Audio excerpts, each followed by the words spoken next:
Welcome. And today we have Dearbhla Kelly.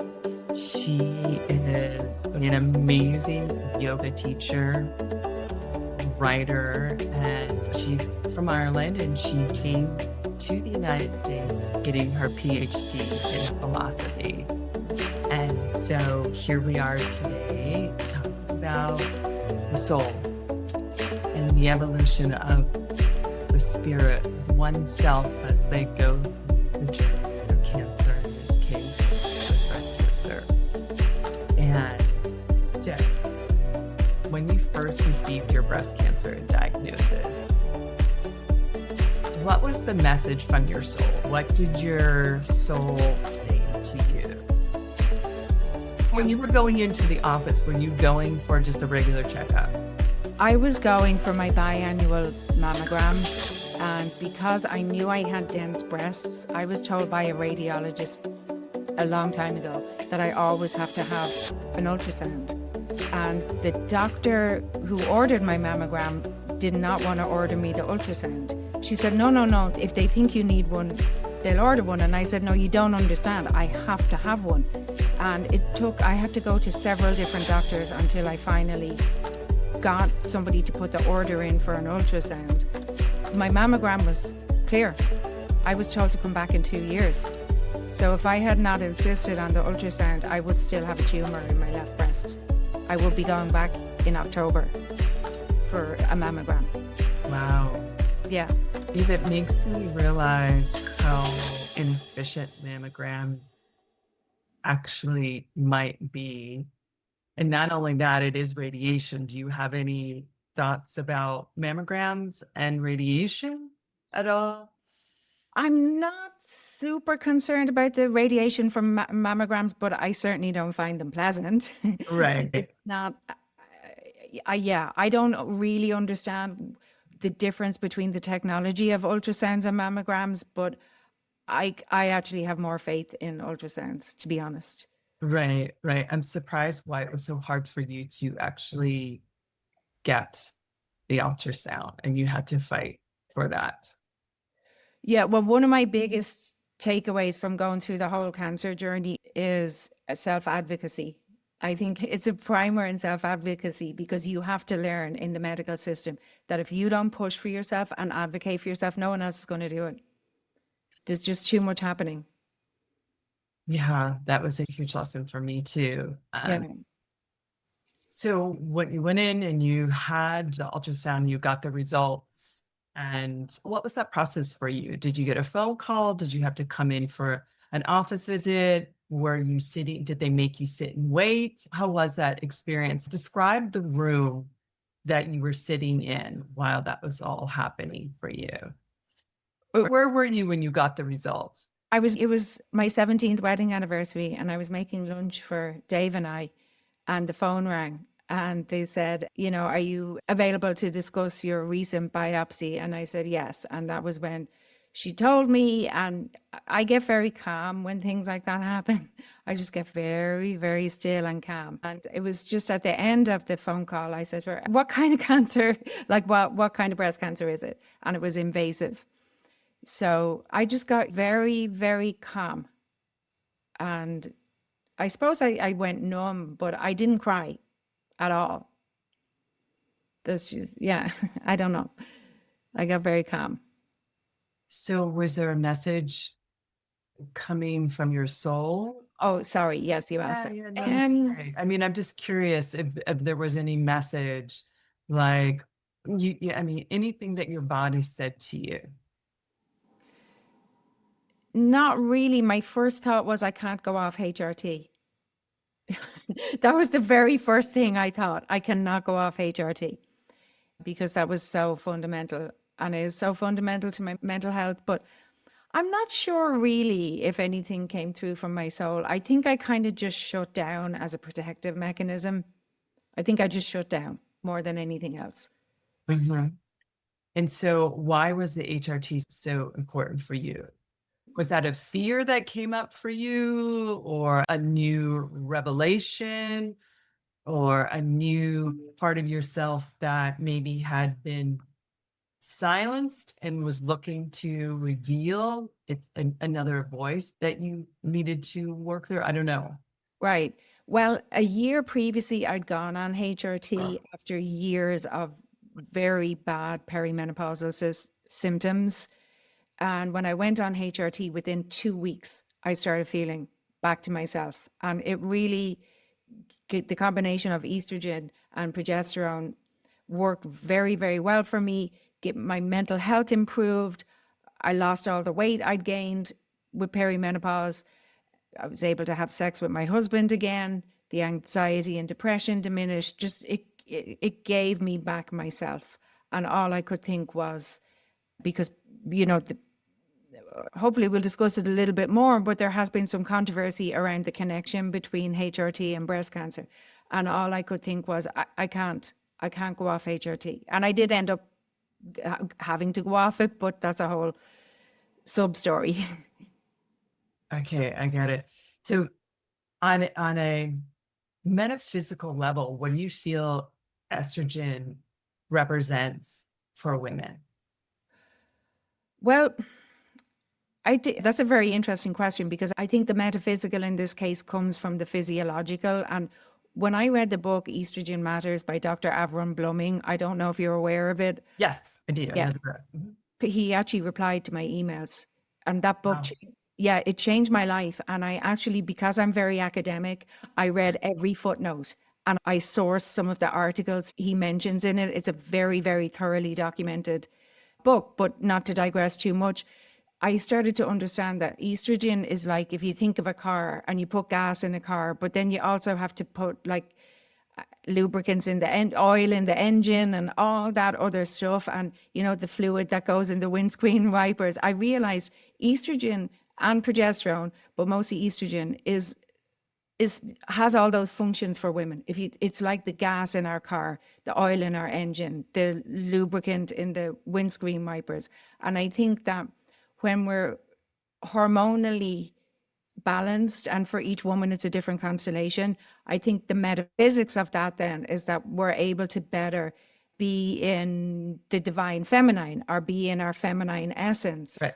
And I was able to feel more in my essence as a woman, as the divine feminine. I don't know if that answers it at all.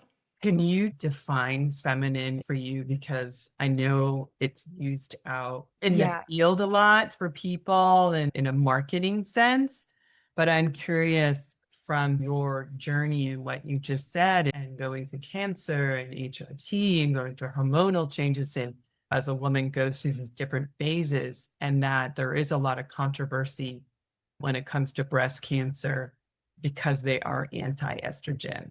So I'm curious, what does divine feminine mean to you? Yeah, I mean, I actually, as soon as I said that, I was like, oh, I wish I hadn't said that, because I think it's one of those kind of jargony terms. I think for me, maybe I mean more to be less anxious, depressed. Not that you can be anxious and depressed and be a divine woman, but for me, to be able to be a little bit more receptive, a little bit less angry and constantly self-questioning, and to be a little bit more confident in my feminine essence. Without HRT, I don't thrive as a woman. I don't feel at home in my body. I don't feel at home in my mind. I think perimenopause, kind of piggybacking on this, is something that we don't talk about enough as a society, and just the importance of our hormones. And it's the flesh and blood of us. It's the stuff of us. And I happen to believe that all of the other stuff comes from that. I think spirit comes from the material rather than the other way around. And I know that's a controversy, but I'm very committed to our bodies. Our somatic experience gives rise to everything else, I believe. I don't know if that answers your question at all. I love what you just said. And I actually kind of like what you just said about the balance of spirit and matter. Maybe you could go a bit deeper into that, to healing cancer and your process and your path walking towards healing. breast cancer and the choices and how you made those choices. My sister had had premenopausal breast cancer, and my mother was given 6 months to live at age 53. She had a liver tumor and she lasted 2.5 years. So when I heard I had cancer, I thought, okay, I'm going to trust the doctors on this. I'm 50. I'm going to listen to them. And when I first met with my oncologist and he said, we're going to do the gene panel. And if it turns out that you have the breast cancer gene, we'll be doing a double mastectomy. I was like, that did not feel good. I listened to them because I felt like their expertise outweighed mine. I didn't feel that I wanted to go head to head with them on having a lumpectomy, having the lymph node removal and radiation. For me, I was fine with all of that. Fortunately, the gene panel was negative. For me, that was the single hardest thing, waiting for the results. I don't know if you went through that, of the gene panel. It's like there's a bomb in your head. You're lying awake at 3 a.m. with a bomb in your head. And thank God mine was negative. So that was huge. But yeah, I trusted the doctors. It was just that from the get-go, I said I didn't want to take tamoxifen. Now, I did end up having to back down on that because I made a deal with my doctors that if they would allow me to go back on HRT, I would take tamoxifen. And I did that because actually, this is very important. When I went off HRT, which I did cold turkey, and I was later told, I switched to a male oncologist I had first. Very nice guy, but he referred me to a woman. And later she said, it's not advisable to go off HRT cold turkey. The way to do it is to titrate down because it's actually drugs. We tend to forget that estrogen is a drug, just like taking any chemically produced drug in a laboratory. It's a drug that your body makes. So is progesterone. And I think that's why I'm so committed to this view of the material, because these drugs that our bodies make, we make them for a reason, and they really, really affect our well-being, even our brains. So, I went on an antidepressant and that did help. I'm still on it and I have no plans to go off it because in the process, I was sent to a psychiatrist when they didn't want me to go back on HRT. And I'm kind of jumping ahead of myself a little bit, but I'll say this because it might be helpful to other women. When I was sent to a psychiatrist, and I did not go on any other antidepressants, but I was diagnosed with major depressive disorder in remission and also generalized anxiety disorder. And I realized looking back on my life that actually I understand myself better in the rearview mirror now because I realized I was depressed for a very long time. So that is one good thing that came out of me being diagnosed with cancer, is the understanding that I'd been living with depression, which was made worse by the perimenopause.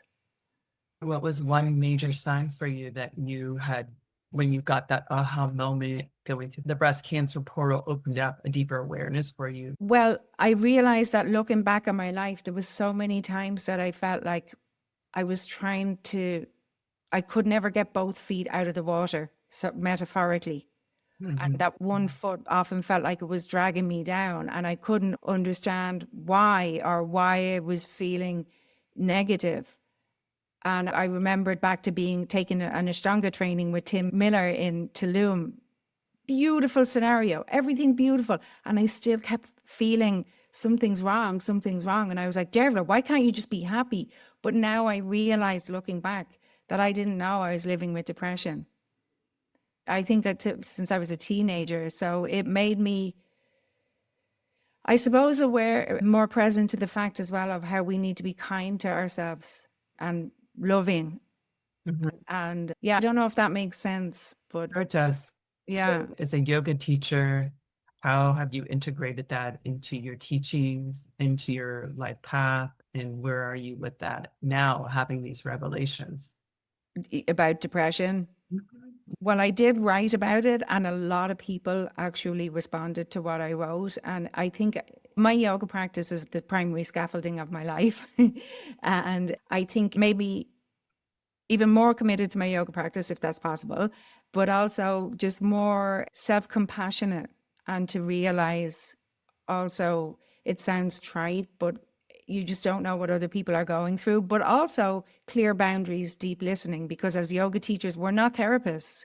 We're neither trained nor is it our role to provide mental health guidance to students, which isn't to say that we can't share something that might be helpful to somebody else, but it's not our role, I think. And just being really clear about boundaries, and that yoga can, for me, it's the scaffolding of my life, but it didn't prevent me from being depressed. It didn't prevent me from getting breast cancer. And it didn't, I'm not like, well, I'll go off the antidepressant because I do my yoga practice. Absolutely not. It was clarifying for me in that regard, that I think yoga can be seen as this fix all, and I don't actually believe it is. No Like problem. that is the general tone of the yoga community, that there's a shadow around the divine feminine, like this hidden voice that sometimes we put a mask on and use yoga as a way to mask out something deeper. Do you feel Yeah, I think absolutely. I think that could be it. And I think in the yoga community in general, there's a shadow of talking about mental health, because I think that? yoga has possibly been misrepresented for very benign, well-intentioned reasons. And I think for so many of us, yoga became such a central role in our lives. I mean, we met because of the yoga Yeah, community in yeah. Venice. And at that, Assisting and teaching I and mean, we were all just together all the time. It was our lives and it was beautiful. And there was real support in that. But I think it can be easy to get lost, that people might still need mental health or support or therapy, or we still need to attend to our physical health in other ways than yoga. And so I do think, yeah, there's a little bit of a shadow. And I've tried, one reason I wrote about my journey and about the depression as well was to try and share something that could help other women and other yoga teachers to say, we don't have to pretend that everything's perfect in our lives, because mine, it definitely isn't. I mean, I don't think anyone's is. yeah. Now, what a beautiful lesson to have, and also to share with so many other people. I know that also there is in healing. Hold on, I'm going to wait for the train to go by. Can you hear the train? I heard just a tiny bit. Yeah. There's a train that goes, it's a New York City train. Sweet. Yeah. And the healing of cancer coming from the allopathic approach, and then coming from like a whole metaphysical approach and natural approach. Was there for you personally any integration between those two? Not really. And I think I was very lucky that mine was discovered so early and it was stage one. So my life was never in danger. I was incredibly lucky. Not really, I have to say. I did a lot of yoga nidra, but How no, about on an ancestral or emotional level? Was there anything that came up for you, that maybe some stuck energy around the breast area symbolically? And if not, that's fine. I'm just curious if you yeah, had, not really, I have to say. No. what was your process besides going the allopathic route? You went the radiation and you had a lumpectomy. What other processes did you integrate into your journey that you think would be really helpful? You could bring back in the HRT if you want to, and how you found that path with it, your connection to the community and how they were helpful, and what emotional parts of yourself had to come online at a higher level. For me, one of the hardest things was to give myself permission to actually acknowledge my journey, because I knew a lot of other women who were dealing with more, I hate to put it in terms of better or worse, or cancer is not a competition. And I have to keep remembering that if I hadn't listened to my intuition, there'd be still a tumor in my breast. But I knew women I felt like were dealing with so much worse scenarios that it was very difficult for me to acknowledge my own and give it space and tend to it. And then I realized that that was actually starting to become a shadow. And that if I didn't tend to it and acknowledge it and deal with it, and give myself that space and that importance, that it would become a gnarly shadow. Because what we don't deal with, as we know, doesn't go away. It just goes somewhere else. So that was a huge lesson for me in terms of self-love and also deserving. When Micheline Berry set up a GoFundMe campaign for me, because as you know, going through cancer is actually very expensive. And the first thing that came up for me was, I don't want to share it. I don't want to tell people about it. I was telling people not to contribute to it. I was telling my friends, no, don't contribute to it. And actually what came up for that was one of the most difficult parts for me about going through cancer. It was incredibly uncomfortable for me. And I realized that I didn't feel I deserved it. And that was painful to see.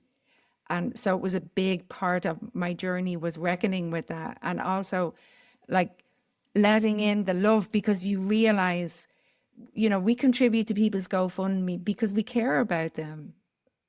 That's what it is. And here in the US, with the healthcare system the way it is, it's tricky, and people understand that. And to let that love in was healing, not the money, although the money was very helpful. As you know, we need money. We live in a world that depends on it. But to actually let that in and to realize how loved I was, it was actually hard for me to let in. It was very overwhelming. Thank you for sharing that. I remember when I did my GoFundMe campaign, you texted me and you said, do a video. And I was like, no, I don't want anybody to know about this. I don't want anybody to see me. And I had a lot of shame. I had so much shame. And I think it's also I had a projection that was my own personal projection from the yoga community, that because I was doing chemo and going through all that there was actually, I had shame around that. And you sent me the text and I did the video, and I almost felt sick. I was like, no way. So I relate to that. Thank you so much for sharing your story around that. It's so vulnerable. You're so incredibly vulnerable in those moments, because it's excruciating to put yourself out there like that. It's absolutely excruciating. And it's funny because the response is love. I mean, people respond with love and care. It can also be hard to let that in. I know some people don't have that issue, but for some of us, I had it. Yeah, and it can be very difficult to let that in. It's extremely vulnerable. How much would you say that was a part of your healing journey with the cancer? I'd say it was very significant. What's the most significant thing for you, part of your healing journey with the cancer? For getting the doctors to prescribe me HRT again. Absolutely. That was the single worst part of it for me, was thinking I could never go back on HRT. This is so interesting. Please forgive me if this is coming from the wrong place, but it feels like the HRT was more like life and death to you. Absolutely. Whereas there is so much energy around the word cancer, you hear it and you think you're immediately going to die. What is your opinion or thought around that? Well, look, I want to say again that I was very lucky to have a stage 1 cancer. And so my life was never in danger, and I did not have to go through chemotherapy. I don't know if I had had a stage 3 diagnosis, if I would have been as committed to going back on HRT. But for me, the hardest part as well was after I finished radiation, because as you know, and you went through chemo, when you're going through treatment, you're just putting one foot in front of the other. It's just get through the treatment. And then when you're finished, when it's over, suddenly it's like, what now? There's almost a vacuum. And I can imagine it must be even amplified having gone through chemo. But there's this feeling of like, well, like, my life was never in danger, but cancer is cancer. And like, so many things fell away from me at the same time professionally, just correlatively, not because of the cancer, it just happened at the same time. So it's kind of left with this vacuum that hasn't really been fully filled. And that was when I started to get present to, wow, I'm not on HRT. I'm no longer completely preoccupied by just getting to radiation, getting through radiation. I started to assimilate the fact that I wasn't on HRT, and I got very in earnest about going on a campaign with my doctors to allow me to go back on HRT. And it took about 4 months in total, corresponding with Dr. Avram Bluming. It took me to the brink much more than the cancer did. I corresponded with doctors all over the place and nobody would prescribe it to me. Is that where you learned about, is that when you started reading the book, Estrogen Matters? Was it during that threshold? I'd read it previously. Somebody recommended it to Dave, actually. And I'd read it previously. And then I just started reading everything I could get my hands on, listening to podcasts. And I just got really, it was exhausting going back and forth between the oncologist and the OBGYN. But I would send them letters. Dave came and met them with me. And, you know, I think the fact that I was sending them also literature that was peer reviewed in very respectable scientific journals. Okay. Because I'm from an academic background, I'm really able to speak that language. Right. And I think they realize as well, okay, she's not a conspiracy theorist. She's not saying, you know, F you to any Western medicine. She's really looking at the evidence. And I said to them, I will take the risk of having a recurrence. I would rather take the risk because right now I'm lying in bed trying to think of reasons to live, even on an antidepressant. When I thought about a future without HRT, I was questioning my future. And in the end, they consulted with a bioethicist, and I actually read the bioethicist's report. And because it had been documented how severe my perimenopause symptoms were, he said, look, there's a precedent for this. She was already on hormone replacement therapy. She's done a lot of research. She said she's even willing to sign a waiver that she would not blame, if she has a recurrence, that she would not blame you, the oncologist and the OBGYN. And the bioethicist said we have to take, it's the Dr. Bluming point, quality of life is a metric. And that's really important. That our quality of life can't be just about, well, you had cancer, so the rest of your life is going to be affected by the chance of a recurrence, you know. And I think my OncoDX, I don't know if you got that, but mine was 21, which is an intermediate risk of recurrence. Yes, I did. Yeah, but I'm still willing to take that risk because there's such a difference in the quality of my life. Thank you so much for sharing that. What from reading all the material was your biggest yes about the estrogen?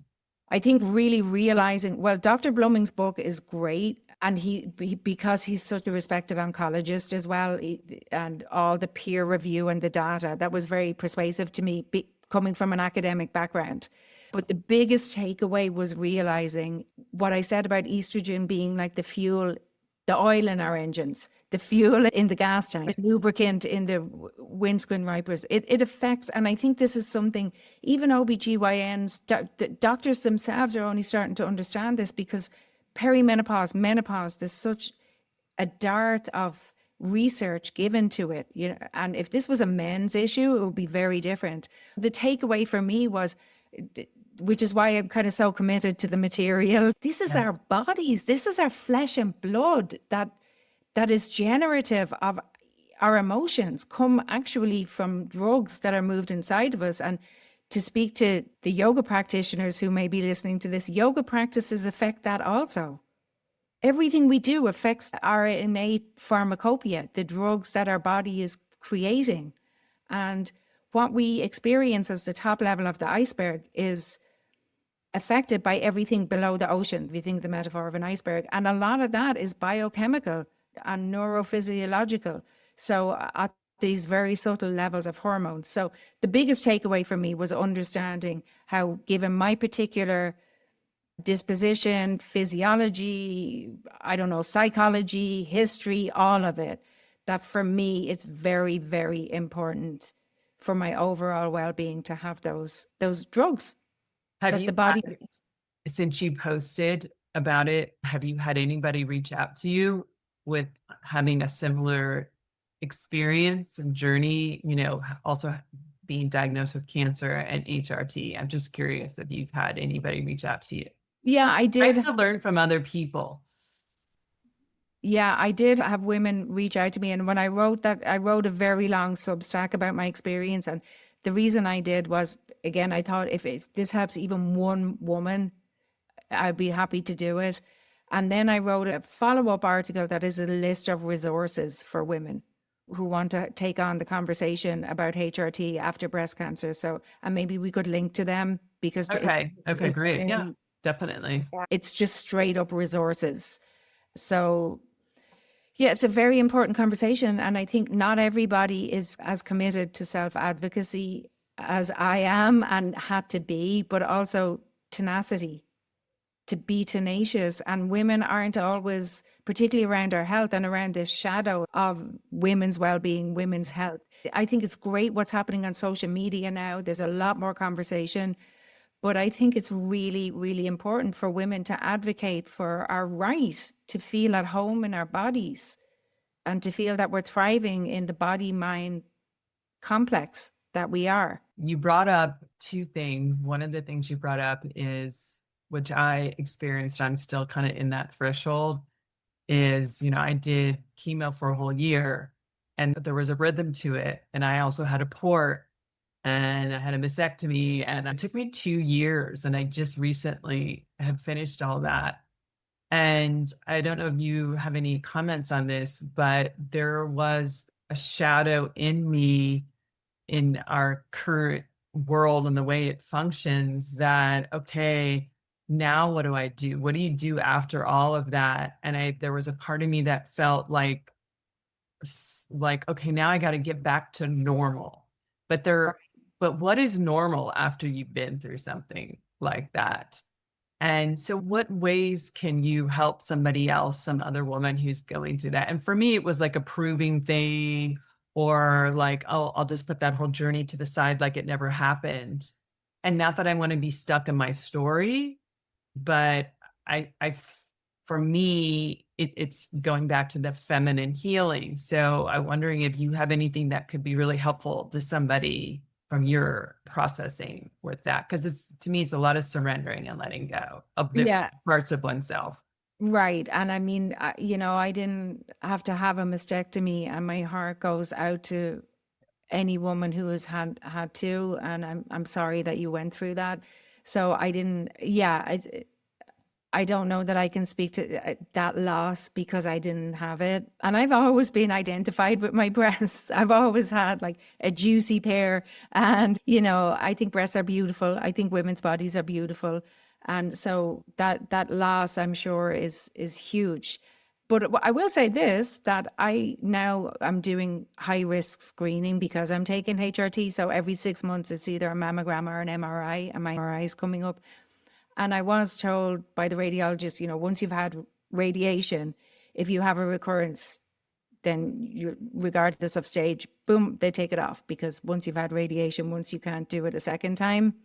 So I'm taking that risk by taking HRT. So they think it's more of a risk. But I think one of the biggest things I learned is that for each woman, we're our own constellation. I know a woman who had a double mastectomy, and she said, I've never really been identified with my breasts. It's not that, she had reconstruction and that, but she said, it's not that big of a deal for me because I was never, whereas for me, I'd be like, oh my God, my boobs. And so I think every woman is such a unique constellation. And for some women, HRT was never even on the table, whereas for me, it's literally a matter of quality of life or no quality of life. So I think for every woman, the thing that I would most want is to really get present. Surrender, I think, is a great word, and get present to your own constellation and to that journey of what is it you need, and like filter out the noise so you can get the signal to really listen to what it is you need and be willing to advocate for that, and not to be afraid to ask for help. I was lucky I had Dave, my husband, but I also became fierce because I had to. And I think for women who might need more help, you can certainly reach out to me via my Substack. But the article I wrote it to be a silent support, I suppose, to other women. But I would be happy to jump into the trenches in some way to support I think women can really support each other. And I think normalizing the conversation and also normalizing with men, because I think in this day and age, dudes talk about that stuff. It's not like it was when we were younger, self-respecting guys the conversation has changed, I think, in so many ways about mental health, about body, mind, wellness, perimenopause and menopause. I think maybe it's an age thing, but I know a lot of women and their husbands talk about it now, because now that it's become real for them, they understand what women go through, and it's impacted the women they love, it's impacted them, and suddenly the conversation is vivified, it's real in a way that it wasn't before. And I think the more that as women that we speak about that, and not that I want to pressure a woman who wouldn't feel comfortable to, that's not it either. But I think it's important to normalize the conversation. Do you feel that the way our world has functioned for the last 100 years, maybe 150 years, with industrialization, the growth of cities, plastics being in our environment, toxins being in our environment, do you feel like that has any connection to cancer, breast cancer, or any cancer? I don't know. I honestly don't know. Because I think by some metrics, the microplastics thing is obviously a concern. And I know that girls are going through puberty earlier and boys later, and they think that's because of chemicals in the food stream. That's certainly a cause for concern. Beyond that, I don't know. I think in other ways, sanitation is better. I mean, look how people used to live. So I don't feel qualified to speak to it, to be honest with you. But they say also that I think it's called the phytoestrogen, the microestrogens that are in the plastics. So have you met any other women that are younger than you, like in their 20s, that have also gotten breast cancer? I don't know in their 20s. I think in their 30s, but I'm not sure. I'm not sure that I've met any women in their 20s. Have you? I did. I was at a cancer retreat center and at a table for lunch, and half the women were in their 20s, and they all had cancer. Breast cancer? Different types, some Right. unusual cancers that the doctors didn't know what to do. So they went on the chemo and the radiation. So it's becoming like a normal thing in our culture. I honestly, I don't know. I don't feel qualified to talk about it, but I mean, it's always tragic when a young person gets cancer and the bravery that you see.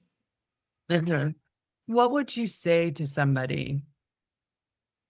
Words of wisdom or a love handle to a girl in her 20s who got diagnosed with breast cancer or any cancer at this point? And what would you say to her to help if she came to you in your yoga class and had read your story and known about your journey?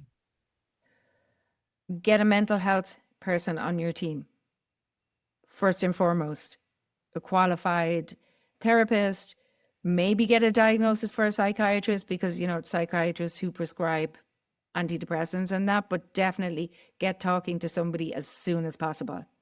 The mental health thing. So how much would you say mindset is part of your healing journey? Oh, 150%.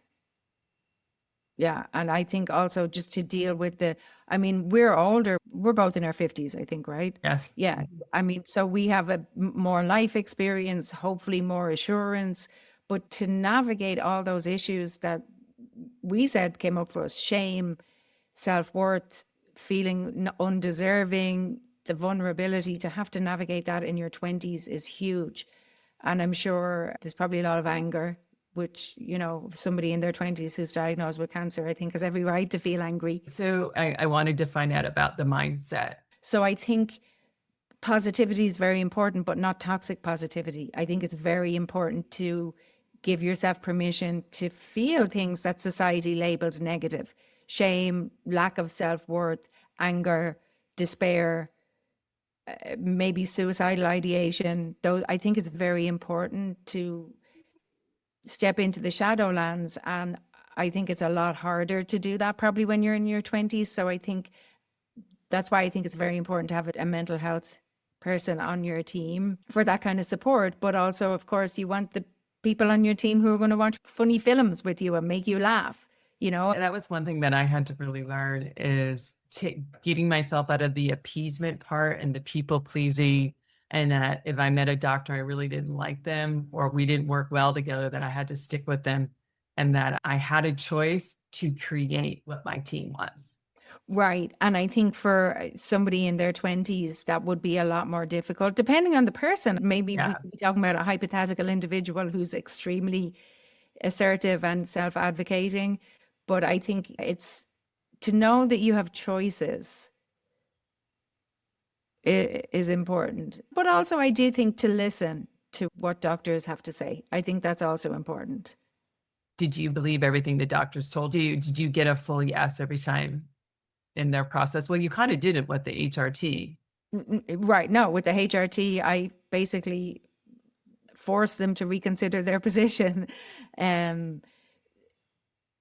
So no. But in terms of, you know, when they said you should have radiation, Yeah.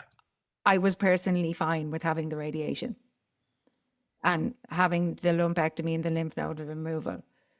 So in that process of everything you've gone through, including, really having to, now you're back on the HRT, going through the radiation, all the decisions and choices, going, putting yourself out there to the GoFundMe. And then now you're like, I call it like it's like this new threshold. It's like you're standing on the horizon, the void field. And that's something that you kind of mentioned before, how it's like when you're done with all that and that rhythm is over, and now you're supposed to step into this field. Who is the new you stepping into that field? Have you fully discovered who Dearbhla is yet going through all this?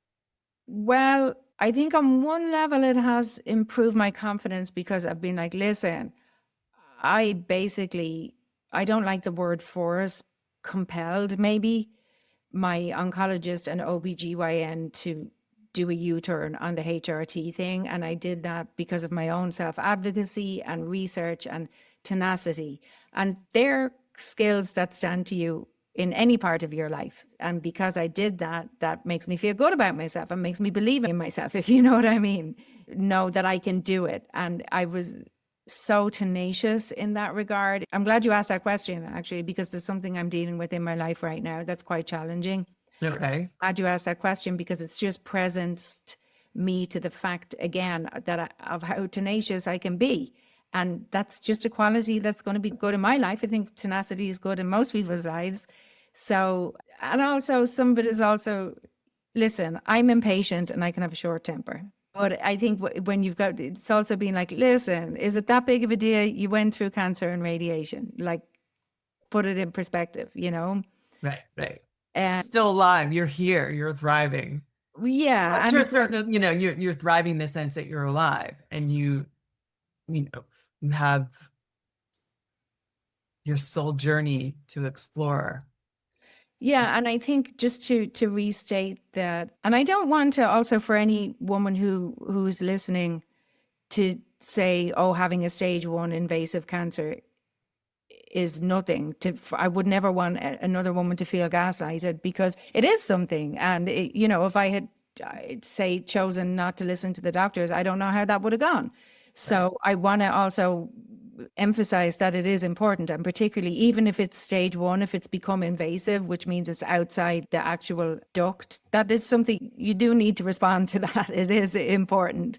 But I would also, for me, I'm so grateful that it was caught so early and that my life was never in danger. And it brings me back to kind of how we started, which is for me listening to my intuition, because it was my intuition told me I had listened to the radiologist who told me you have to have ultrasounds because you have dense breasts, but my intuition told me I had to have that ultrasound. And the funny thing is that I actually don't really talk about this, is that I was dealing with some pretty significant immune system issues, ongoing asthma, recurrent sinus and bronchial infections, and that was really impacting my health also. And 2 years ago, In the space of about 6 weeks or 2 months, I said to a doctor 3 times, I think I might have cancer. But I never thought it was breast cancer. I thought it was related to all the respiratory infections I was getting. But then I basically demanded an ultrasound, and that's how I found out I had cancer. So for me, it's a very important reminder to listen to my intuition and just how finely calibrated my intuition is. I don't know if that makes sense. Oh, absolutely. Thank you for sharing that. I really appreciate that. So what has been your biggest lesson? Is the intuition? Yes, intuition and self-advocacy. I love everything we talked about. I've learned so much. Oh, Really connected to your journey. And that was one thing when I first got diagnosed is so many people recommended other people to talk about their journey. And I didn't really want to speak about my journey with it because I didn't want other people's information to filter into my field on the decisions that I was going to have to make in the moment of getting diagnosed with what I got diagnosed with. So us coming together, and then I felt like you were part of it because you sent that text to me, do a video. And I was like, oh my God. And then after that, I just kind of did videos every day because it felt like I was getting out of my self-judgment that I needed to. But the other day, I was in meditation, and lately I've just been going through this past couple months, like trying to go through a threshold of what's now in my life. What do I want to create at my age, facing stage 3B, C, breast cancer. This is a pivotal moment coming up because I'm going to get retested. So all of that is kind of on there, but I don't have the fear because I think that would be a lie to say. But I was in a meditation because the topic of estrogen is huge when you're a woman on the breast cancer journey. And so I'd never done this before, but I actually started talking to the estrogen in my body as if it was like I was it, and having it guide me a little bit, like its purpose and how it can be part of my journey walking forward. And I knew that you and I were going to talk too. So one of the things that came up for me that estrogen was kind of linked to the flow in my life. It was linked to my feminine essence. It was linked to my intuition. And so while everybody has to make their choices, I'm curious, from you being this pioneer of stepping forward, like I know due to your diagnosis and your HRT, that I wonder if that paradigm will shift between HRT and the allopathic system, because I know a lot of doctors are now coming out of that system. And I know there's a lot of scientific research that still needs to be done, but I feel like that there's a call for that in the world right now. Like women are really asking for this, and the medical field, I feel like, potentially could step up to that as well. absolutely. Yeah. Sorry, go ahead. No, that's it. I wanted to share my personal story with estrogen because I'm not going to lie. That was the one thing I said in the beginning. I have to do anything else I have to do. I mean, getting the mastectomy, I was depressed for months going through that. Estrogen therapy, I don't want to do. I just like that. My body had that information, but I still am on that journey with it. So now that I'm creating a different journey, I just wanted to share that with you because I don't think I'd ever thought about it because it never spoken about around me. Thank you for that. And I'm glad you used the word lubricant because I know I used it at one point. I'm very precise with words, having been a writer and being a philosopher by training. But I think lubricant maybe is the best word because not only, I mean, it literally lubricates clearly our vaginas and our skin, but it lubricates. When I read Dr. Bluming's book, Estrogen Matters, which I will link to in the podcast as well, I discover all of the functions that estrogen is responsible for in women's bodies. And yes, it lubricates our being.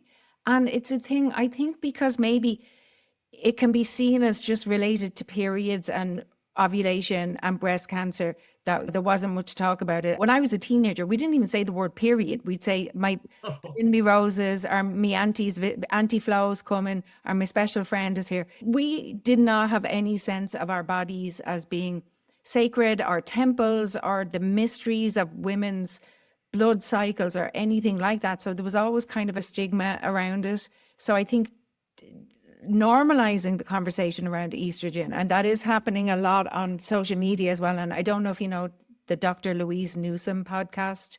She's Yeah. an English doctor, and her podcast is fantastic and highly informative. And just normalizing this conversation and talking to your I mean, it's part of our bodies. It's cycling around I in there, know. I know. swirling around. And I'm just going to say this, Tammy, maybe it's because the patriarchy and the whole medical field until like the last probably 50 years has been run by men.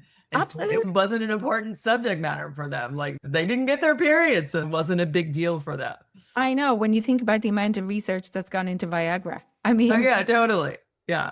but I do think that, as kind of we gestured at earlier, for a lot of men, I think when it comes up for their partners and they realize that the diminishment of estrogen in women's bodies, the devastation it can have on, and I think it does on a lot of women, the anxiety, the depression, all that stuff. I think men are becoming a bit more, in my experience, Right. open Right. to talking about it. But I think you're absolutely right about the doctors. Absolutely. The medical field needs to open, and that Dr. Bluming has been such a pioneer in that regard. But I do think also on the, let's call it homeopathic, just to kind of, as opposed to allopathic, or let's just say the Right, yes. non-Western medicine, I think there can also be a lot of scaremongering about estrogen there. I've heard a lot of people say things that, from having read Dr. Bluming's book and articles that he's written also, that I know are not true. And I've heard a lot of people say that things in the yoga world also, particularly, oh, you're going to get cancer if you take HRT, or Yes. stuff like that. And it's just not proven to be true. So I think there can be that also. Thank you for bringing that up, because that is, I think, some wisdom to give to anybody listening to this, is that there's a lot of information out there. And I know a lot of people said this to me, like even when I chose to do, or it was chosen for me at the moment to do, like I wanted to go all natural, but I chose to do the chemo and I was terrified. But now that I've gone through it, I'm like, okay, I'm really glad I made that choice. But there were so many multiple choices to make, and nothing's right or wrong. It's just when you make your choice, listen to your body and see what your body says to you. Don't do it on fear. Right. I don't know if you agree with that or not, but make the choice that feels the best for you. Don't do it for somebody else, or don't do it because you hear it from somebody else and that choice was right for them. Right. Yeah. I think that's what I meant to say. Yeah, the constellation. I do know some women who have children, who, I know a friend of mine who had to stop chemo early. She was unable to have her last 6 sessions because her numbers were so low, her blood work.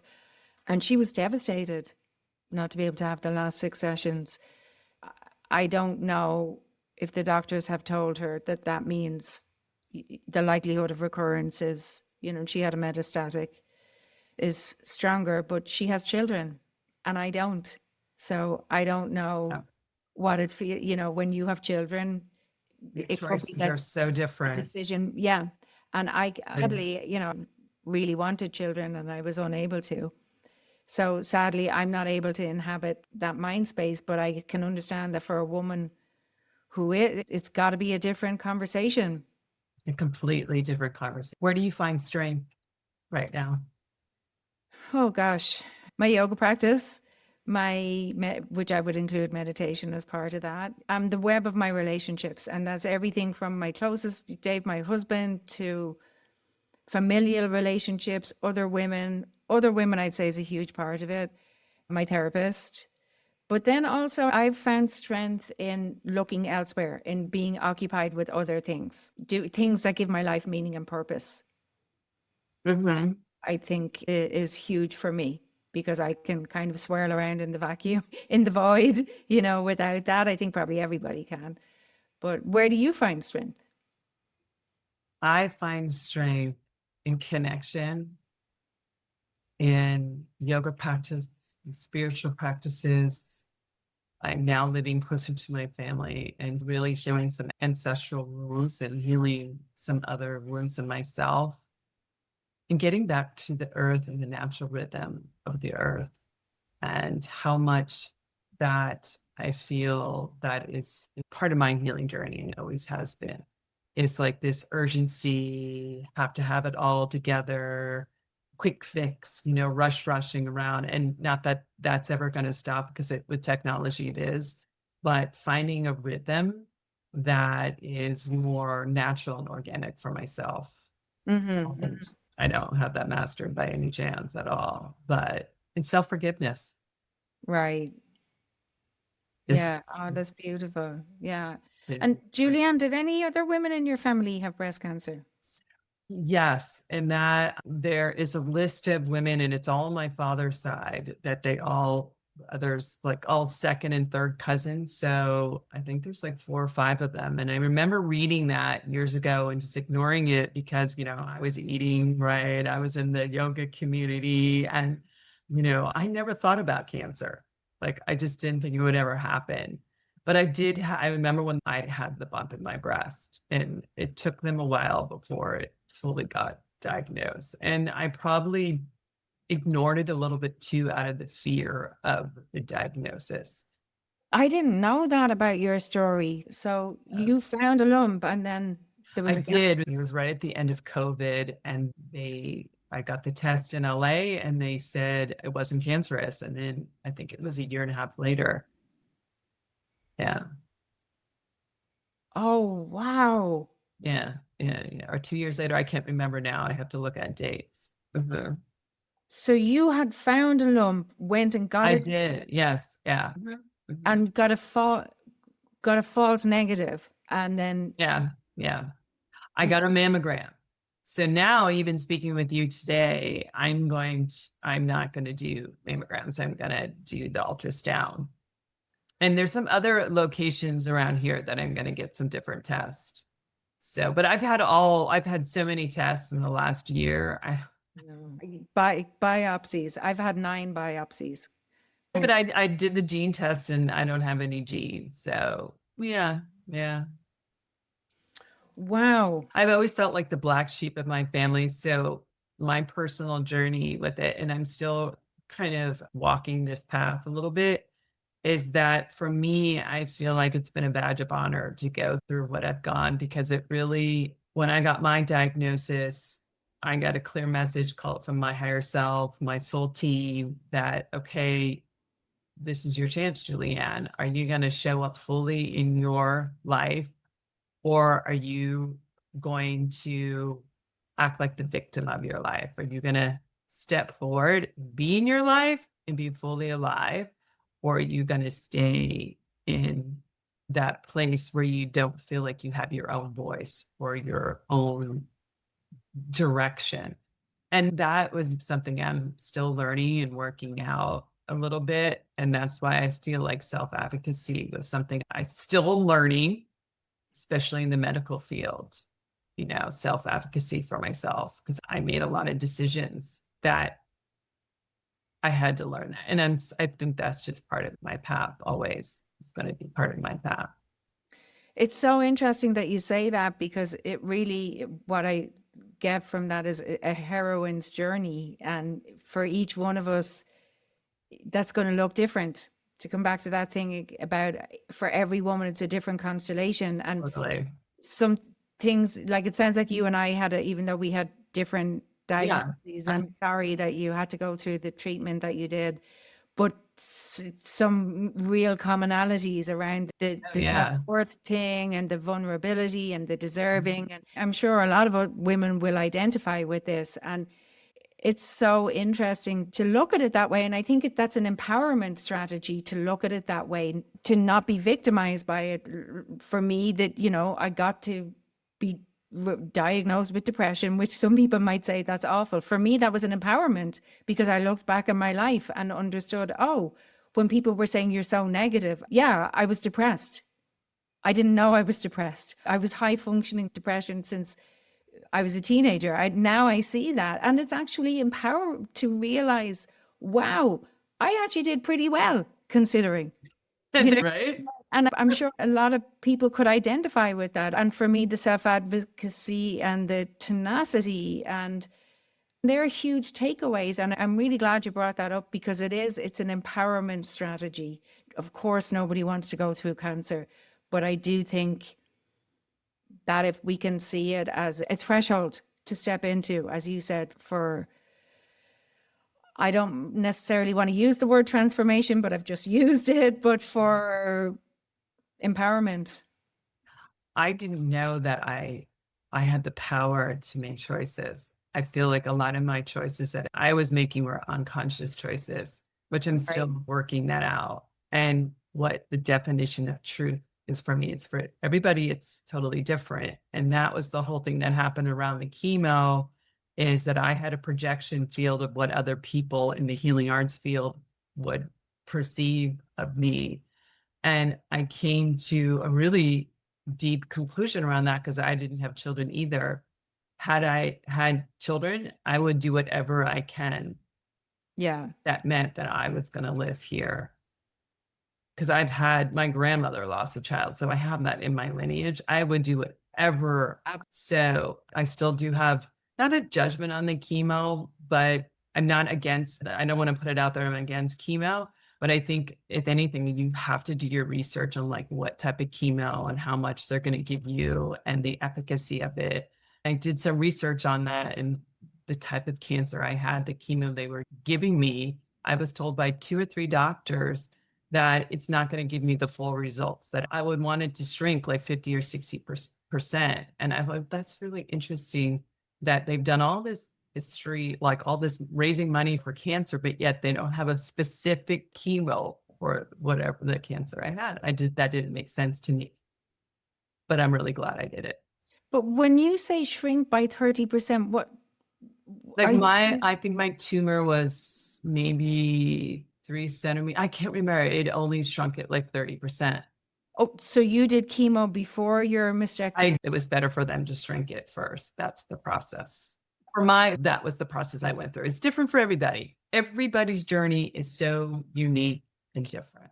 But so you had chemo before your mastectomy, post mastectomy, and then did you have radiation also? I chose not to do radiation because I didn't want to do the radiation. And what happened, I had to switch doctors midway because the state of New Jersey took me off my health insurance and put me on Medicaid. And so I had to have a whole new team. And because I had a whole new team, it had taken so long for that to happen. And they had to retest me. My test came out good. My doctor said I didn't have to do radiation. Oh, well, thanks to the state of New Jersey. So, Yeah. I'm not going to lie, that was really stressful. I know I'm in the middle of dealing with the county in Los Angeles because they went in and messed with my health insurance. So I'm well aware. Incredibly stressful. Yeah, it's next level stressful. Yeah, I feel like the system, there's a lot of good things about the system, but I hope that there's a deeper healing for the medical system that could happen, that people don't have to go through so much stress with it. So I want to thank you for like spending this time with me today and sharing your journey. I have grown and learned so much, and it's so divine to be in your presence and to get mirrored back all this deep soul work that you've done and awarenesses. I want to envision for you this path forward through all this. It's just filled with a lot of joy and happiness and abundance, not only mentally, physically, and health, but just also spiritually in your heart. Thank you. Thank you, Julianne. And I feel, not to sound trite, but I feel the same towards and for you. And yeah, it's been really good to have this conversation.